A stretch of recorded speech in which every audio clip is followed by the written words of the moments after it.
The Iraqi army exists no more.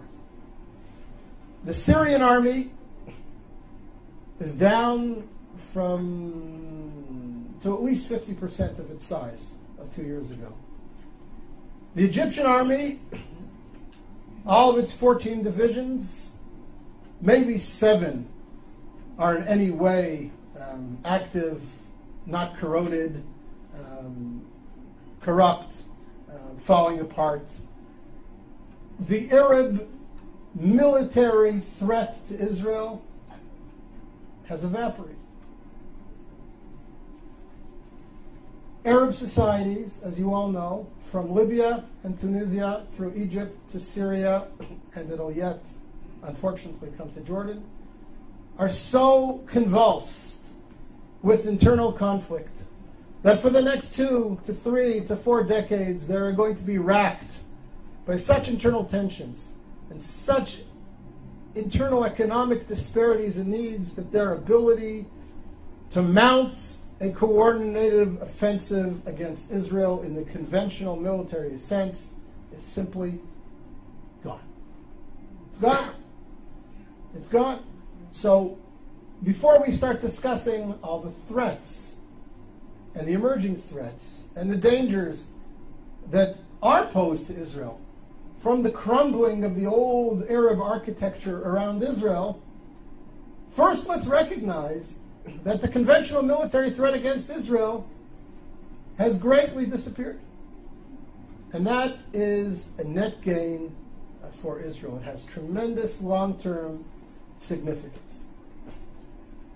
Now, we all know that there are new threats emerging. What was the authoritarian control over countries like Egypt, where the security services had penetrated every element in society. You couldn't burp, you couldn't breathe, you couldn't blow your nose without somebody in the security services knowing about it. That's all gone. Morsi doesn't have control over the streets of Cairo, never mind the sands of Sinai, and whoever emerges as the leader or one of the leaders in Syria towards the future will never have the same authoritarian control over the country that Assad's mukhabarat, his security services, had. So that creates potential for great conflict. We all know about the threat of weapon stocks, missiles spreading all over, new weapon systems coming into the region, whether it be from Iran or from Russia. All these pose security threats to Israel that Israel will have to deal with in the coming years and perhaps decades. But the conventional military threat, the Israeli fear that the combined armies of Egypt, Iraq, Syria are going to mount a coordinated offensive like they did in the Yom Kippur War against Israel, that's gone. That's gone, thank God, it's gone. And therefore I say to you, again, Israel is winning.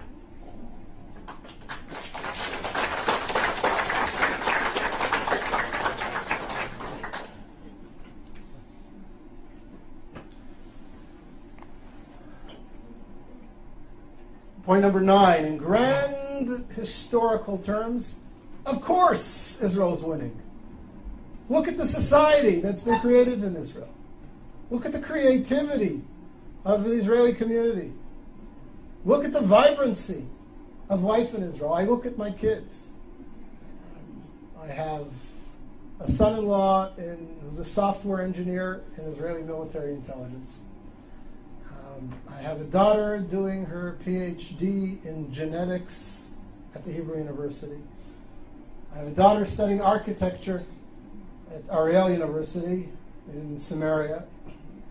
I have a son completing his bachelor's degree in computer science in high school, and he will graduate high school with his degree in computer sciences, and he has studied intensively 17 tractates of the Talmud, and he knows his Bible inside out and backwards.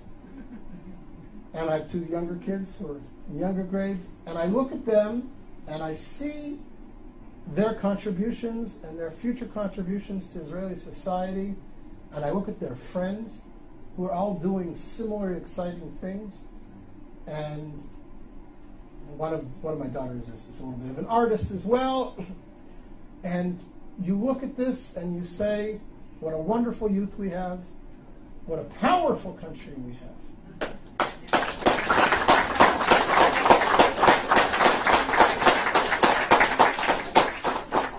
And I don't say this to gloat or to be racist, but it's important for us in terms of perspective to ask, what creative contributions has the Islamic Arab world around us made to the world over the last 100 years?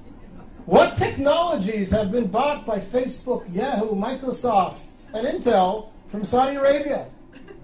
What's the gross national product of all 40 Arab countries around us put together, leaving oil aside?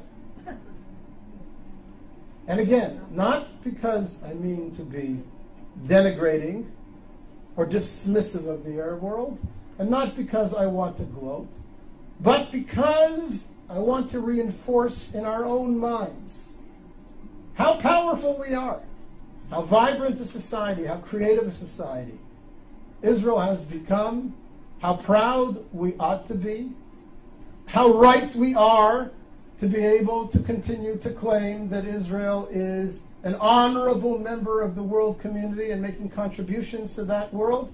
It's important for us to remember that we're winning. We have a wonderful country, and it will yet do great things for the Middle East and for the world.